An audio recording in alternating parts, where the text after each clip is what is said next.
It's showtime, folks!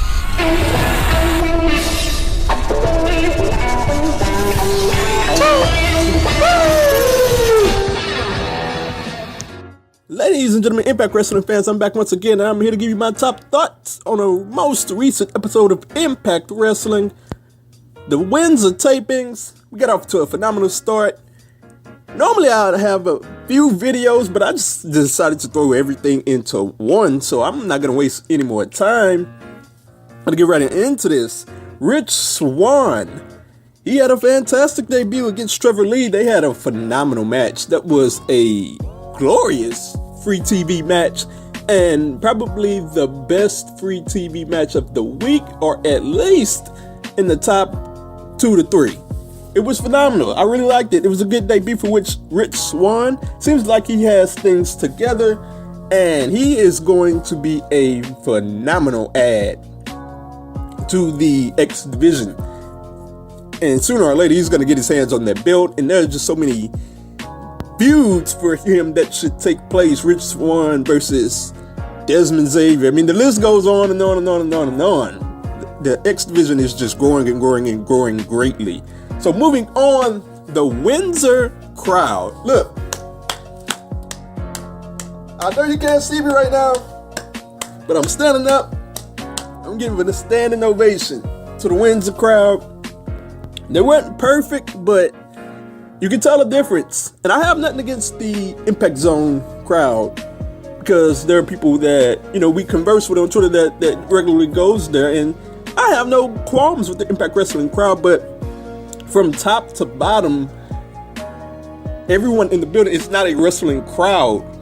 And you see the difference when you go to a place where everybody in the building is a wrestling fan. It's a wrestling crowd. They do wrestling fan things, like chant certain things like "this is awesome," or they count when the wrestler is on the ropes. They just do wrestling fan things, and they make noise. And they were really into that Rich Swann versus Trevor Lee match, and they just made the show that much more enjoyable. When you have a active crowd, a crowd that's into the show, it really adds to it. So Windsor, great job. I don't know if this was the only taping in Windsor, or how many tapings went in that Windsor arena. Hopefully a lot of them. But for the time being, they did an awesome job. So moving on, we had Sami Callihan, and they went back to PCW footage, if I'm not mistaken, and they showed him taking off the mask of Pentagon.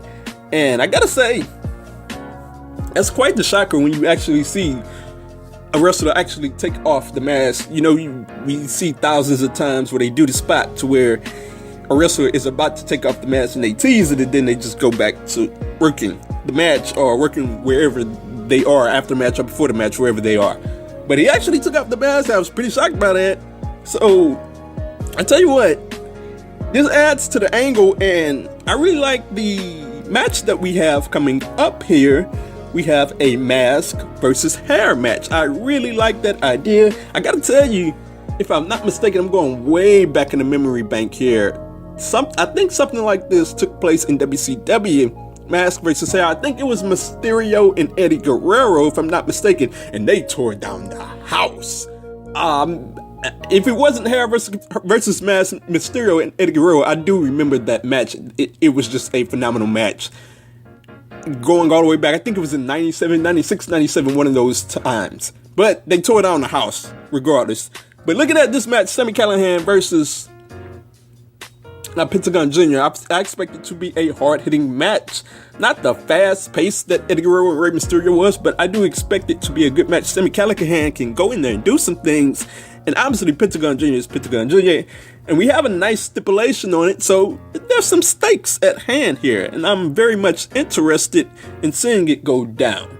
So moving on, we had the Moose video, which was really, you know what, I hate to relate everything back to WWE, but looking at Bobby Lashley, look, WWE, that is how you take a video and make a personal video and get everybody personally attached to someone. Not make up this rinky-dink story about Bobby Lashley's sisters. Moose, they talked about his NFL career. First of all, I had no idea that he played for the Falcons. Twitch. I'm a Saints fan, and I don't know about that. But I had no idea that he played for that many teams, to be honest. I just knew that he was in the NFL. So it was a really good video, and week by week, they're getting me more interested in this Moose versus Aries matchup at Slammiversary. Not that I wasn't interested in it from the start. It's just that week by week, my interest, is peaking as I see each video, each interview, each promo. So they're doing a good job there. So moving on, we have Eddie Edwards. Crazy Eddie Edwards. Look, this is just, they're doing a good job. Home run every time. Home run every week. On the most recent episode, he beat down Tommy Dreamer with a cane, and it's just going great. It's just going phenomenal. And I guess for the interim, since they've taken a break from him and Sami Callihan, they're gonna, I assume an Eddie Edwards versus Tommy Dreamer match is gonna go down at Slammiversary. That's just my guess. That's not a spoiler or anything. That's just my wrestling fan intuition. If you're gonna go this far with it, you might as well have a match at Slammiversary. Have a nice weapons match, anything like that. No disqualification, street fight, whatever. Have that go down with Tommy Dreamer, have Eddie Edwards win the match. Looking forward, I gotta say, if I was to book this thing, I hate fantasy booking, so I'm gonna keep it real quick. I'd have Eddie Edwards snap, and just eventually they gotta suspend Eddie Edwards for his actions. And then eventually Eddie Edwards can come back and take it out on a heel, and then the place would erupt. Come off his suspension, he goes after a heel, and Eddie Edwards will become the biggest face in Impact Wrestling. Once they have him go after a heel, watch it. I just would bet money on it. Once they have him go after a heel, the fans would explode. So, moving on, I'm going to talk about Tessa Blanchard for a little bit here. She's just growing on me week by week by week. And I got to say, from everything, from the promos, all the way to her wrestling ability, just the side story here. I remember going back some weeks ago, looking up some YouTube videos on Tessa Blanchard.